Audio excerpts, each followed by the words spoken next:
Reliance home finance ಲಿಮಿಟೆಡ್ಗೆ ಸಂಬಂಧಪಟ್ಟ 228 ಕೋಟಿ ರೂಪಾಯಿ ಬ್ಯಾಂಕ್ ವಂಚನೆ ಪ್ರಕರಣದಲ್ಲಿ ಅನಿಲ್ ಅಂಬಾನಿ ಪುತ್ರ ಜೈ ಅನ್ಮೋಲ್ ಅಂಬಾನಿ ವಿರುದ್ಧ ಸಿಬಿಐ ಎಫ್ಐಆರ್ ದಾಖಲಿಸಿದೆ.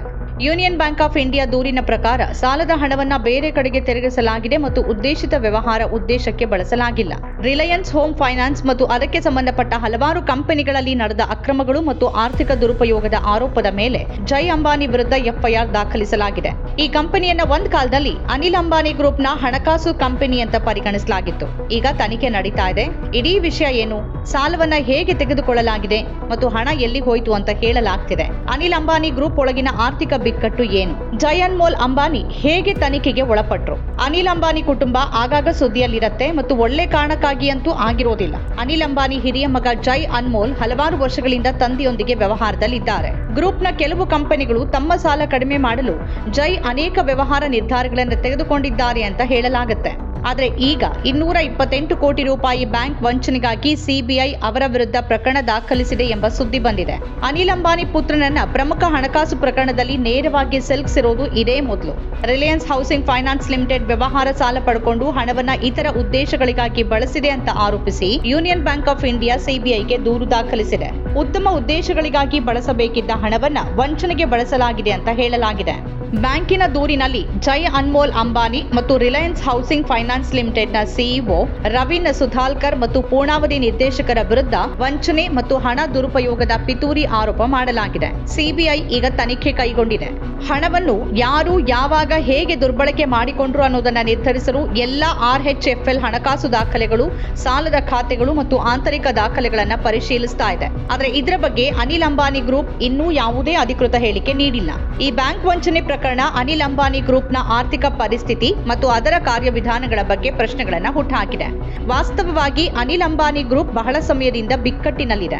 ವರ್ಷಗಳಿಂದ ಅಂಬಾನಿ ಗ್ರೂಪ್ ದೊಡ್ಡ ಸಾಲಗಳನ್ನು ತೆಗೆದುಕೊಳ್ತು, ಅನೇಕ ಯೋಜನೆಗಳು ವಿಳಂಬ ಆದವು ಮತ್ತು ಬಡ್ಡಿ ಒತ್ತಡ ಹೆಚ್ಚಾಯಿತು. ಒಟ್ಟಾರೆ ನಿರ್ವಹಣಾ ನಿರ್ಧಾರಗಳು ಲಾಭದ ಬದಲು ನಷ್ಟಗಳಿಗೆ ಕಾರಣವಾದವು.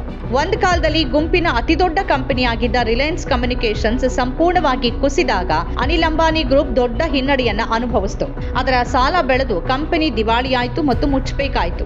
ಇದು ಇಡೀ ಗ್ರೂಪ್ನ ಇಮೇಜ್ ಮತ್ತು ವಿಶ್ವಾಸಾರ್ಹತೆಗೆ ತೀವ್ರ ಧಕ್ಕೆ ತಂತು. ಇದರ ನಂತರ ರಿಲಯನ್ಸ್ ಕ್ಯಾಪಿಟಲ್ನ ಪರಿಸ್ಥಿತಿಯೂ ಹದಗೆಡೋಕೆ ಪ್ರಾರಂಭಿಸಿತು. ಇದು ಹಣಕಾಸು ವಲಯದ ಅತಿದೊಡ್ಡ ಕಂಪನಿಯಾಗಿತ್ತು. ಆದರೆ ಕಂಪನಿ ಬಳಿ ತನ್ನ ಸಾಲಗಳನ್ನು ಮರುಪಾವತಿ ಮಾಡೋಕೆ ಹಣ ಇರಲಿಲ್ಲ. ಕಂಪನಿಯ ಹಣಕಾಸು ದಾಖಲೆಗಳಲ್ಲಿ ಅಕ್ರಮಗಳು ಕಾಣಿಸಿಕೊಳ್ಳೋಕೆ ಶುರುವಾಯಿತು. ಅದು ಕುಸಿದ್ರೆ ಇಡೀ ಹಣಕಾಸು ವ್ಯವಸ್ಥೆ ಗಮನಾರ್ಹ ನಷ್ಟ ಅನುಭವಿಸುತ್ತೆ ಅಂತ RBI ಭಾವಿಸಿತು. ಆದ್ರಿಂದ 2019ರಲ್ಲಿ ಕಂಪನಿ ದೈನಂದಿನ ಕಾರ್ಯಾಚರಣೆಗಳು, ಸಾಲ ಮರುಪಾವತಿಗಳು ಮತ್ತು ಠೇವಣಿದಾರರ ನಿಧಿಗಳು ಸುರಕ್ಷಿತವಾಗಿರುವುದನ್ನು ಖಚಿತಪಡಿಸಿಕೊಳ್ಳೋಕೆ RBI ರಿಲಯನ್ಸ್ ಕ್ಯಾಪಿಟಲ್ ಅನ್ನ ನಿಯಂತ್ರಣಕ್ಕೆ ತೆಗೆದುಕೊಳ್ತು. ಇನ್ನು ರಿಲಯನ್ಸ್ ಹೌಸಿಂಗ್ ಫೈನಾನ್ಸ್ ಲಿಮಿಟೆಡ್ 2015ರಿಂದ 2019ರ ಅವಧಿಯಲ್ಲಿ ದೇಶದಲ್ಲಿ ರಿಯಲ್ ಎಸ್ಟೇಟ್ ಮತ್ತು ವಸತಿ ಹಣಕಾಸು ಉತ್ಕರ್ಷ ಸ್ಥಿತಿಯಲ್ಲಿದ್ದಾಗ ಈ ಅವಕಾಶ ಬಳಸಿಕೊಳ್ತು ಮತ್ತು ಮನೆ ಖರೀದಿ ಮತ್ತು ಆಸ್ತಿ ಖರೀದಿಗೆ ಹಣಕಾಸಿನ ನೆರವನ್ನ ನೀಡಿತು.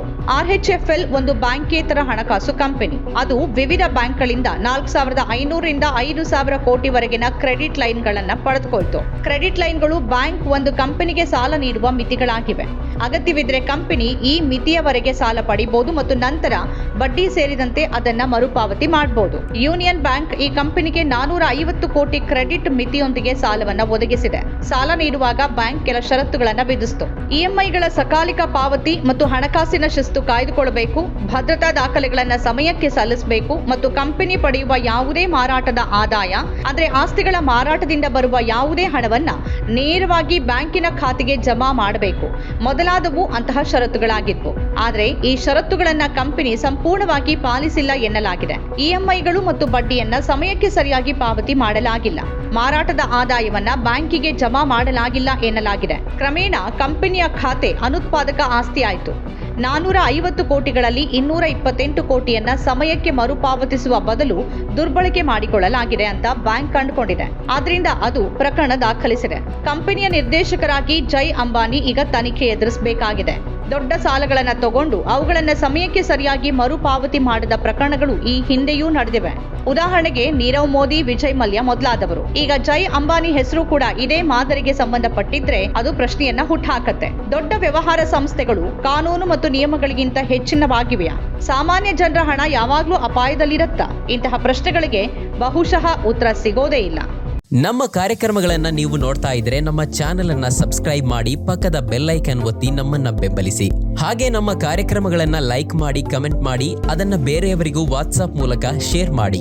ನೀವು ಹೀಗೆ ಮಾಡಿದಾಗ ನಮ್ಮ ಚಾನೆಲ್ ಇನ್ನಷ್ಟು ಮತ್ತಷ್ಟು ಜನರಿಗೆ ತಲುಪಲು ನೀವು ನಮ್ಮೊಂದಿಗೆ ಸಹಕರಿಸಿದ ಹಾಗಾಗುತ್ತೆ. ಇದು ನೀವು ಯಾವುದೇ ಖರ್ಚಿಲ್ಲದೆ ಕೆಲವೇ ಸೆಕೆಂಡುಗಳಲ್ಲಿ ನೀಡಬಹುದಾದ ಸಹಕಾರ.